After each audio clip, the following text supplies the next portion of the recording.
So the severe earthquake in AD 17 that devastated Sardis, we looked at that last week, almost completely demolished Philadelphia. So this is an interesting fact. So they suffered just as Sardis, but at the same, and even more than Sardis, but Philadelphia stood strong. Why? Because they persevered. They had faith in the Lord. They did not allow themselves to be shaken. So when the Lord Jesus says, "He who has the key of David, he who opens the door and no one shuts, and shuts and no one opens," referring to Jesus himself.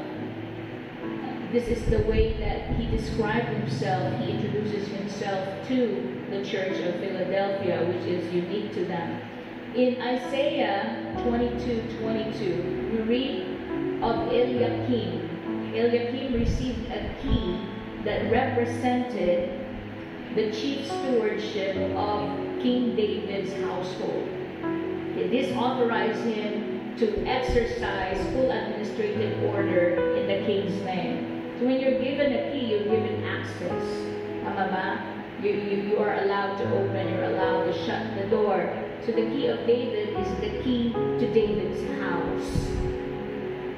So what this tells us is that the messianic line that led from David to Jesus and the kingdom of God is actually the key of David, and it's pointing to Jesus.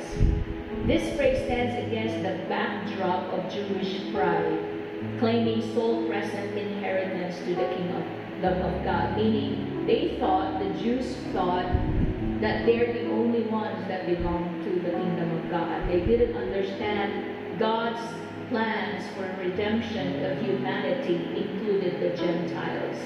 So medyo may pride yung mga Jews at the time. But again, when he says, "He who opens and no one shuts, and shuts and no one opens," tells us that Jesus alone possesses this key.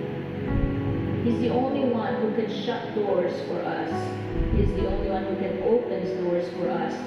So the key no longer belongs to Israel alone because they rejected their Messiah, but it is Christ alone. And it's no longer Israel who can give entrance, to the kingdom of God, but Christ gives entrance to the kingdom of God, to the Messianic kingdom. You understand that?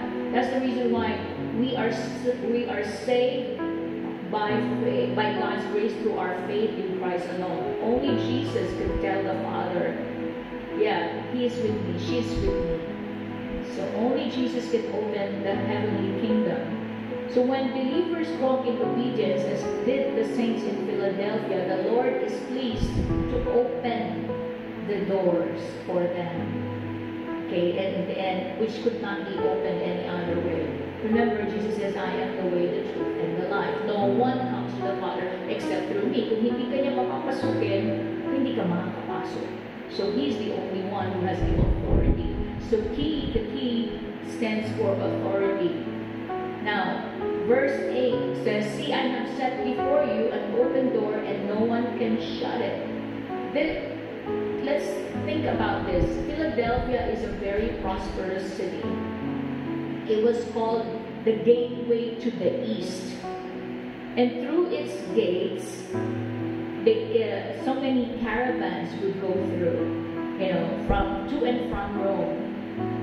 So we know that Rome is the capital of the empire. So basically, it is the door to the east, Philadelphia. So if you want to go upper in Turkey, if you want to go to Russia, if you want to go to Iran, they would go through Philadelphia.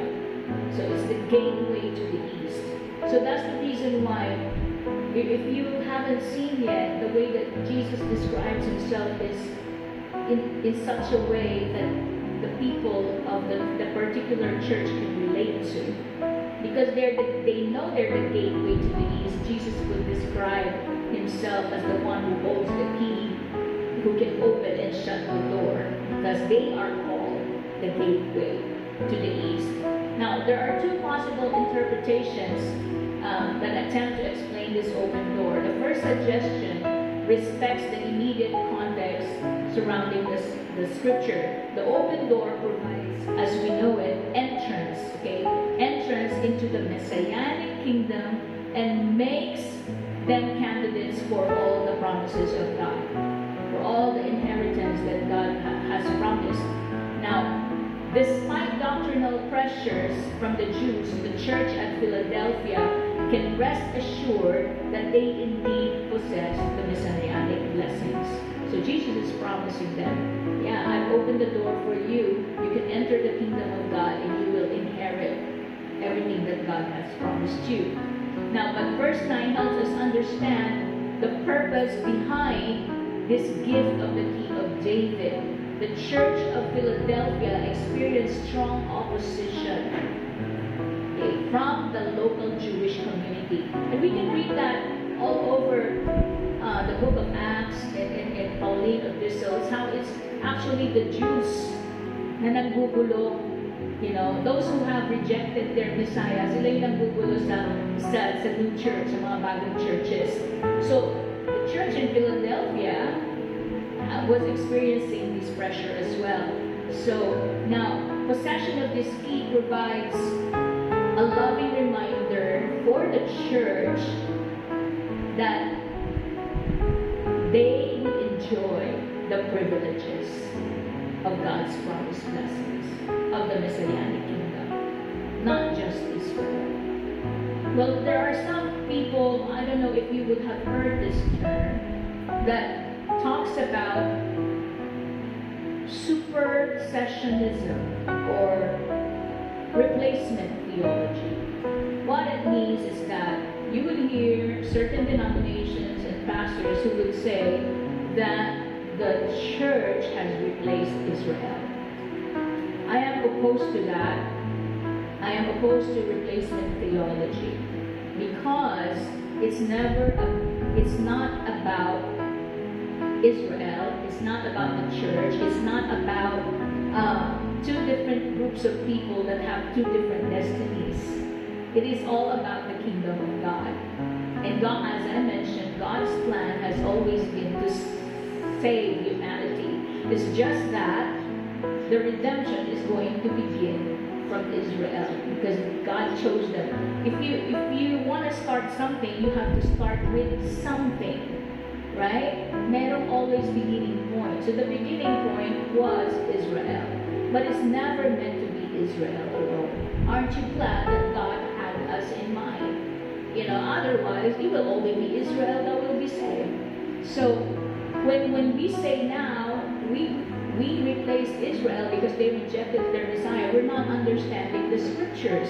Because Paul in the book of Romans, from Romans chapter 9 to 11, he would speak about the olive tree, right? The representing the kingdom of God, from which Israel really was, and he says that if God basically broke off the branches of Israel, and then we who are not of Israel were grafted in, how much more can God graft back in those who would believe? So it's still one kingdom, still one root.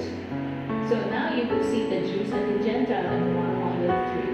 So we have to think about that. It's never about the church or Israel, or the church replacing Israel, but it's about the kingdom of God.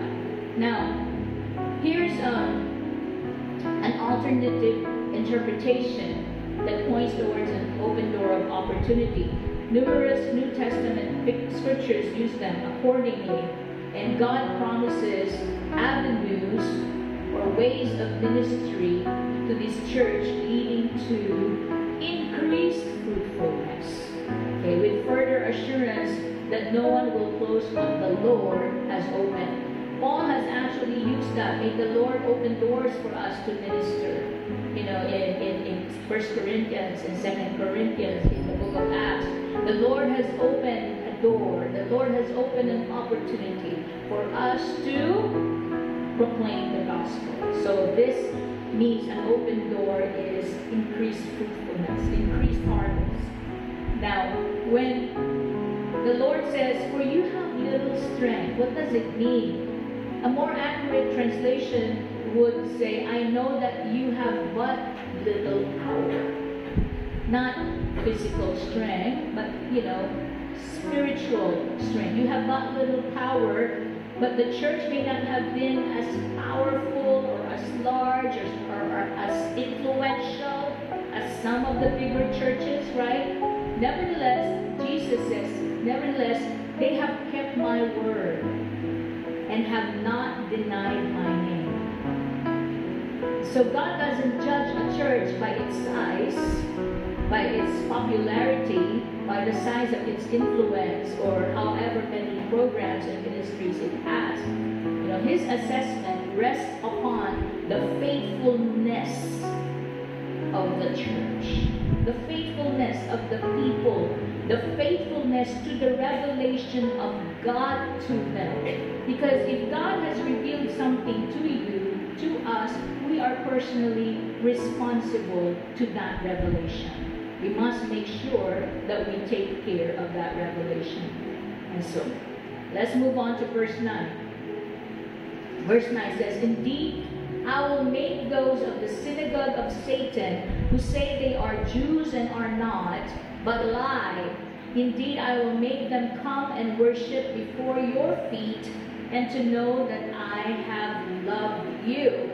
Well, here goes again the term, the synagogue of Satan, similar to the saints at Smyrna, in 2:9. The church at Philadelphia suffered persecution at the hands of the Jews. The synagogue of Satan is referring to the Jews who are persecuting them. They say, "Well, we're Jews, we're the synagogue, we are the children of God," but God calls them the synagogue of Satan because they're prideful. They don't really know what they're talking about. They are so legalistic, but they are forgetting the weightier parts of the matter. They are first to scorn and to mock those who belong to the church, and they have personally rejected the Messiah they've been waiting for. So now they are called the synagogue of Satan. Now, "Indeed, I will make them come and worship before your feet, and to know that I have loved you." Does that mean that people are going to come and bow down before them? Of course not. God says He will not share His glory with another. God says we are not supposed to have any other gods before Him. So to worship before the feet of the church does not mean to worship God or to worship the people, but this is basically an Oriental metaphor by which it means no more than to acknowledge that this church, particularly Philadelphia, is the object of God's love. Okay? That God is going to be proud to show them off to the people. Isaiah 60:14 and 54:14 and other scriptures, even Ezekiel, would tell us this about how God would favor us, with love. The promise foretells that the local Jews at the time will eventually acknowledge that the church has the current revelation of God. The church has the current revelation of God, that God is speaking to the church. Now the Jews, actually, yes, they have forfeited their role as the chosen people of God by rejecting their Messiah, but again, by no means have they replaced the church. There are commentators really that would say, and other pastors would say, the church is now the new Israel. They are mistaken in taking that statement by Paul in Galatians 6:16. The original language is actually, "And those who will walk by this rule, peace and mercy be upon them and upon the Israel of God." Some pastors will say the new Israel of God. But the actual translation from the Greek is this, that peace and mercy be upon them, to those who will walk in this rule, meaning, the church be upon them and upon the Israel of God. Notice the end. So there are two different kinds of people before the Israel of God, which refers to the ethnic group of the nation, or ethnic groups of the nation of Israel. And so Romans 11:26 says, all of Israel shall be saved. So the day draws near, however, when natural Israel will admit that the church is indeed comprised of both Jews and Gentiles, and Israel is not exempt. It has not been kicked out of God's plan, overall plan, but that Israel and the church will be part of the kingdom of God. And so they're going to come to realize that. Verse 10 says, because you have kept my command to persevere. Apparently, the pressure from the Jewish community took a severe toll. So when he says, I will also keep you from the hour of trial that shall come upon the whole world to test those who dwell on the earth. The whole world means the known world at that time. Okay, the whole known world. So scripture uses the term hour, and it indicates just a short period of time. What kairos or chronos, these are the Greek words for time, but in this particular case, it means a particular period of time. A short period of time is coming. Shortly before dying on the cross, we know that Jesus prayed, Father, the hour has come, meaning pointing to this particular period of time. The hour has come. Now that I must die. Basically, that's what he was saying. The temptation of the hour came during his struggle in Gethsemane when he was praying. You know, if it be your will, you can take away this cup, but nevertheless, your will be done, sabi ni Jesus. Now, what does it mean to keep them from the hour? It does not mean to remove them from the trial, but rather to strengthen the church to withstand the trial. Think about how Jesus prayed. John 17:15 says, I do not pray that you should take them away or take them out of the world, but that you should keep them from the evil one. Meaning protection from evil. And that's how we are taught to pray, right? That and lead us not into temptation, but deliver us from evil, from the evil one. So throughout the scripture, God's deliverance has always been to provide strength, provision, protection to withstand adversity. So when people say, that's why I am not a pre-tribber, because that means like, oh, God's not going to allow you to suffer. We're already suffering as it is. We have different trials. Jesus said that in this world you will have tribulation, you will have trials. But be of good cheer, take heart, be of courage. That's what it means, because I have overcome the world, so you will too. That's basically what Jesus is saying. So it's not that God wants to remove you. Jesus didn't pray for that. But that we would be protected, we would be sustained, we would be provided for. Think about the examples in the Bible. The Hebrew young men, they were in the fiery heat, right? They were protected from the heat, from the heated furnace. Noah was protected from the flood. They weren't taken out. They weren't taken out of those tribulations.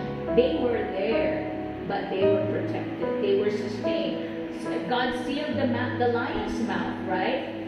For Daniel's sake, you know, in the lion's den. So some have suggested that the saints of Philadelphia were somehow removed from the persecution that surrounded them, but that's not the case.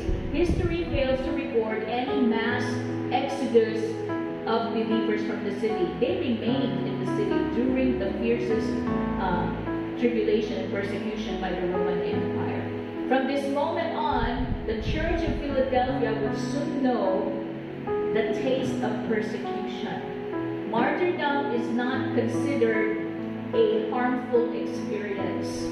Luke 21:16-19 shows us that even when we are delivered up to death, not a hair of your head will be lost. Can you imagine?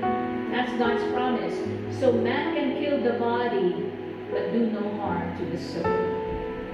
That's what Jesus says. Don't fear them who can kill your body. Fear the one who can kill both body and soul. So Revelation 15:2 lauds those killed by the Antichrist and have still gained the victory. So it's 8 o'clock. I will stop there. We'll continue this discussion next week. May this study actually strengthen us, especially with regards to what's happening now in the world. So let us pray. Father, we thank you that you are our sustainer, you are our provider, you are our strength, our protector, you are our all in all. That no matter what happens to us, just as the first century church has experienced, that we will withstand, that we will be able to withstand the evil one, because you have given us everything in Christ Jesus that pertains to life and godliness.